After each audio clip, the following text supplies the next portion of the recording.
Hello everyone, this is Tactical Lich here, and today, thanks to Rocket Roll sending in this replay, we have a rather interesting battle here with the Greenskin versus LZM, both of them featuring some not so meta units, a very interesting mix of units composition for both armies. For the Greenskins, we have a leadership of Night Goblin Warboss, a very interesting Lord Pig, not the most popular one for sure, but with some interesting attributes.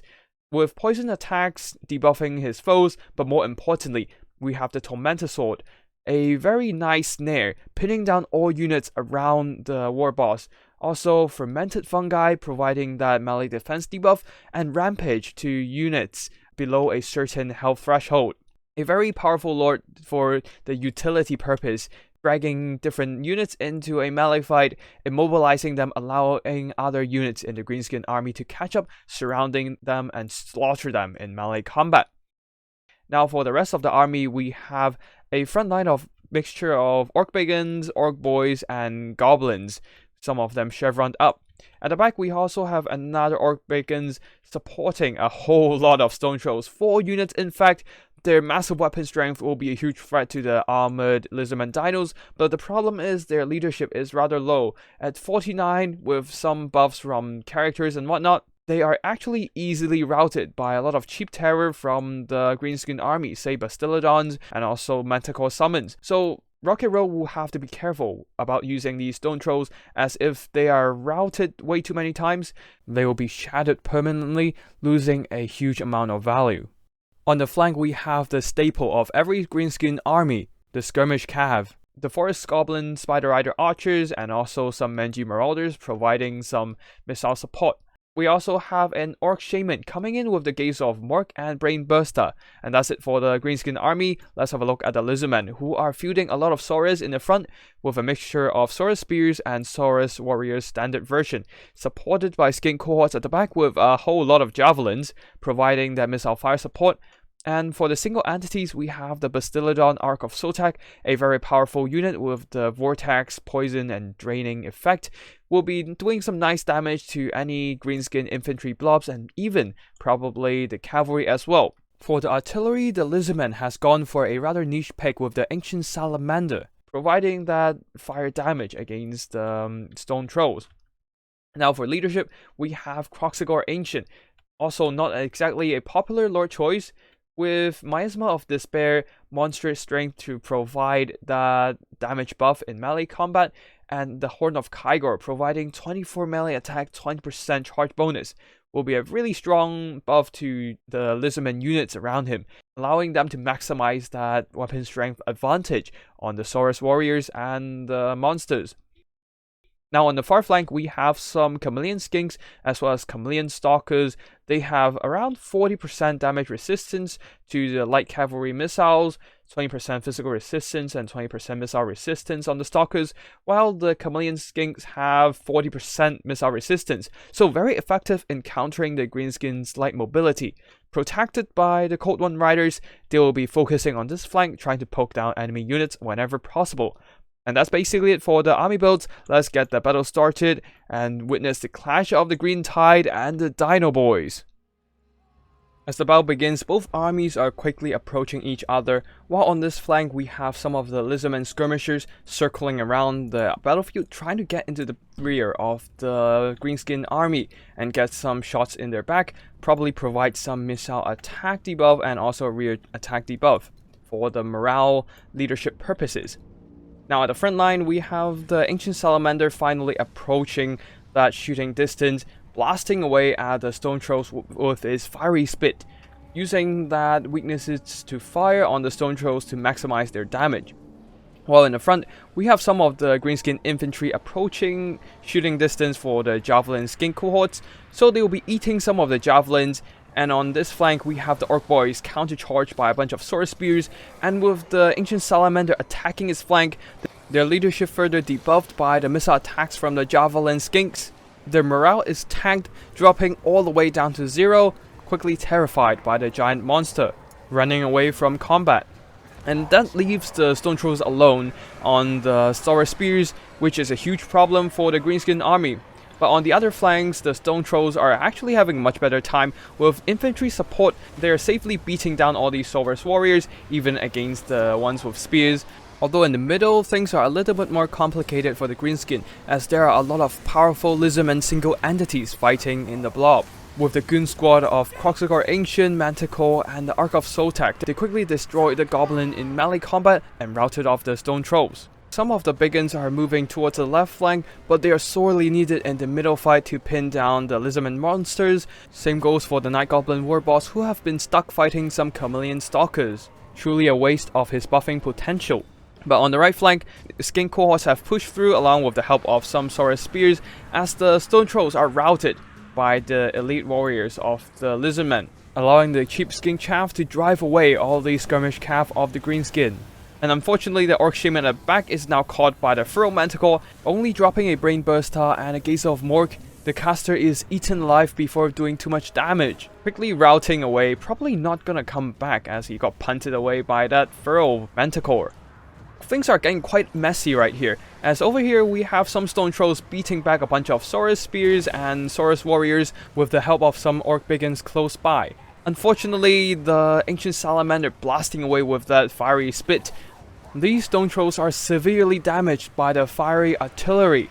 They were quickly terrified by the nearby monsters, but now they are turning into a normal route, which is absolutely a loss here, as the normal routes do have a free time limit, so once the normal route 3 times, they will be completely shattered and gone from the battlefield, wasting a lot of damage and their regeneration potential. Back to the middle, things are getting messy with the brawl, with the Skink Priest rampaged by the fermented fungi. And the 8-peak loonies, which are totally missed in the army builds, dropped a fanatic cast, destroying all these Saurus warriors, while more Greenskin infantry are flooding in, hoping to pin down all these LZM single entities, but this will be a tough task as the fear and terror will be a downfall of the Greenskin units.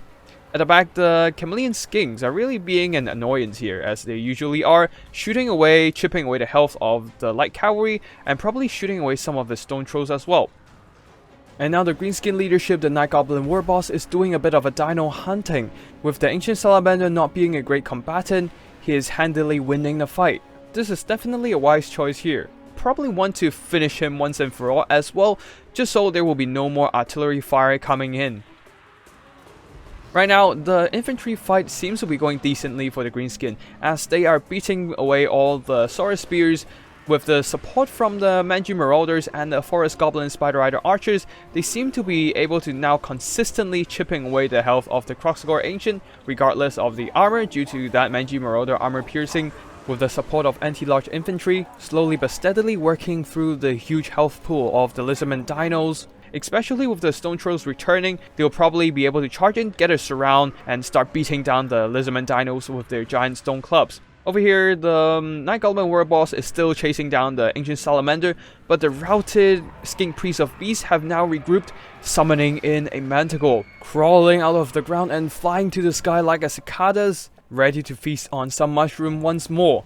And an overview, the LZM seems to have a pretty decent position, as the Greenskins' only option to finish off their dinos are the stone trolls with shaky leadership. Now with the Feral Manticore summoned into the world, it will be pushing forward, trying to hit on that Night Goblin War Boss, pushing away the Greenskin leadership, allowing the Ancient Salamander with a slim chance of regrouping. Although a nice Tormentosaur counter from the Night Goblin War Boss, pinning the Manticore in place and buy time for the Greenskin leader to escape the grasp of the flying monster. The frontline engagement isn't going too well for the Greenskins, as the Kroxigor Ancient and the Bastillodon with the Ark of Sotek have worked through all these stone trolls, as well as the poor Orc biggins. At this point, the Ark of Sotek must have accumulated a huge amount of damage with the constant vortex attack. And with the cheap terror from the Bastillodon, the stone trolls are yet again terror routed. The get back ear buff is a little bit too late for the Greenskins. And now the Night Goblin War Boss charging in, hoping to do some damage to snipe out the Kroxigor Ancient, but with 3 single entities, all of them gooning this poor War Boss on a Squig Hopper at the same time. It is quickly pushed off due to that monstrous strength from the Kroxigor Ancient buffing his melee attack damage.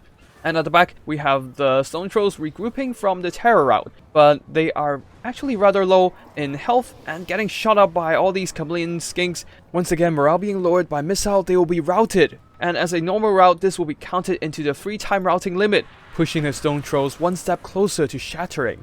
And as fire drops and explodes in the ranks of the light skirmish cav, it seems that the Ancient Salamander has regrouped, dropping in the artillery fire, blasting away the Greenskin units, which is a huge problem in the late game for the Greenskins, as they no longer have the mobility to shut it down. They were all occupied trying to pin down all these Chameleon Stalker unit, as well as the giant monsters for the Greenskins.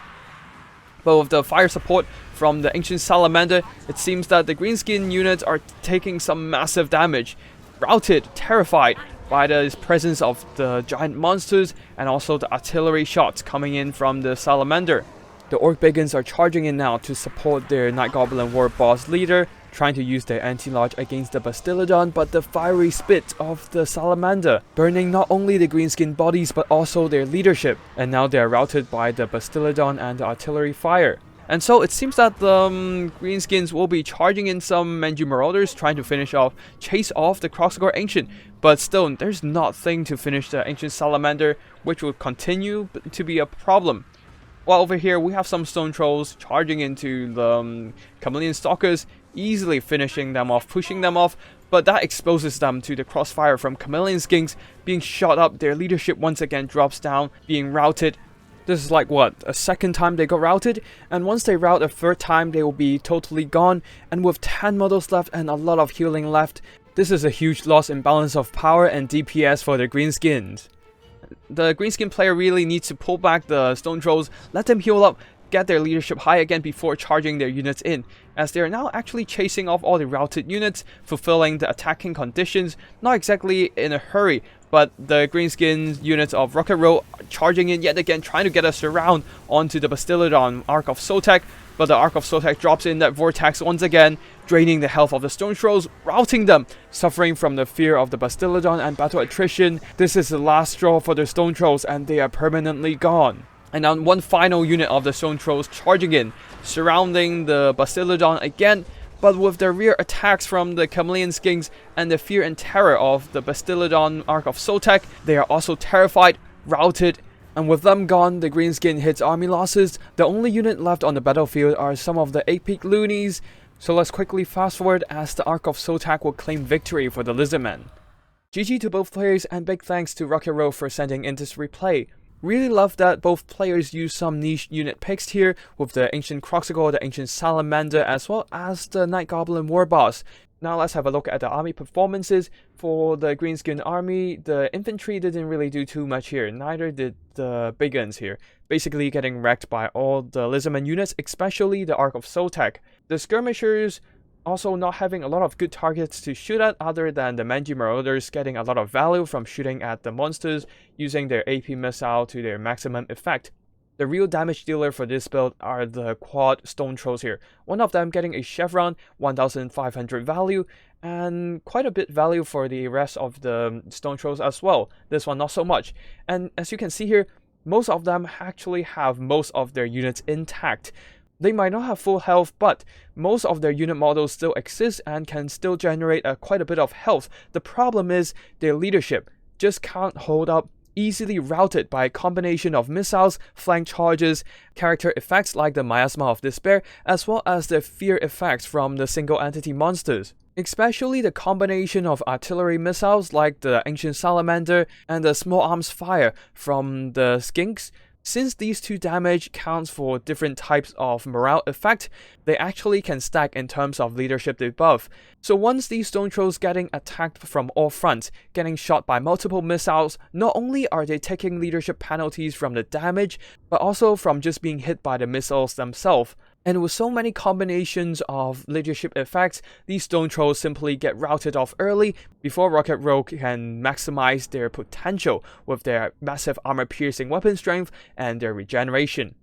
As for the characters, the Orc Shaman get routed off early by the Manticore, so not a lot of value from one Brain Burster and a Gaze of Mork. While the Night Goblin War Boss actually getting some job done, 1387 value, not too shabby, hunting down the single entities like that of the Skink Priest. The Ancient Salamander unfortunately not able to finish it off, allow it to come back and getting some really heavy damage done, as the Ancient Salamander, despite not being a popular unit, getting 1200 value, getting a chevron, but most importantly, using the fire damage, that artillery fire, to blast away all the stone trolls and destroy the densely packed Greenskin infantry. As for the rest of the LZM army, the skin cohorts, their javelins not really finding the best target. Even if they can shoot at the stone trolls, the missile resistance and the armor on the stone trolls basically mitigated most of the javelin damage. Same goes for the chameleon skinks. They were great at harassing the infantry and stone trolls, but most of their contribution come from their morale debuff with their missile damage. As for the Cold One Riders, they were no match for the combination of Orc Biggins and the stone trolls, and they got smashed in melee combat. While the chameleon stalkers, they were great at countering Greenskin light cavalry, pushing off some of these forest goblin spider riders and mangy marauders in mid-game, but overall not really doing too much work here, as the most of the heavy lifting, other than done by the ancient salamander, is by the OP unit Arc of Sotak. 1643 damage, one single silver chevron. The constant poison vortex draining the health of surrounding units is truly a force to be reckoned with. As for the leadership, the Skink Priest getting pinned down by the fermented fungi during early game by the Night Goblin war boss. He took some heavy damage but still managed to get 2 Manticore summons, one of them destroyed the Orc Shaman, made quite some contribution to the LZM victory, while the Croxagore Ancient, mostly there for the buff Horn of Kygor, as well as the leadership debuff with his fear and also the miasma of despair, successfully routed a bunch of stone trolls with the help of the Bastillodon Arc of Sotek. The cheap terror from the Bastillodon really helped out against the low leadership units of the Greenskins like the stone trolls. And yeah, that's basically it for today's battle. I hope you enjoy it. If you do, remember to hit that like and subscribe to get notified every time I upload a new video. They'll be ranging from battle replays like this one, wild army builds, tips and strategies for Total War Warhammer Multiplayer, as well as occasional meme videos. And if you have any replays you want to showcase, feel free to drop by my Discord or send me an email with the replay file attached. I'll be sure to check them out. And yeah, that's basically it for today's battle. Thank you for watching, and I'll see you in the next one. Actiglitch, signing out.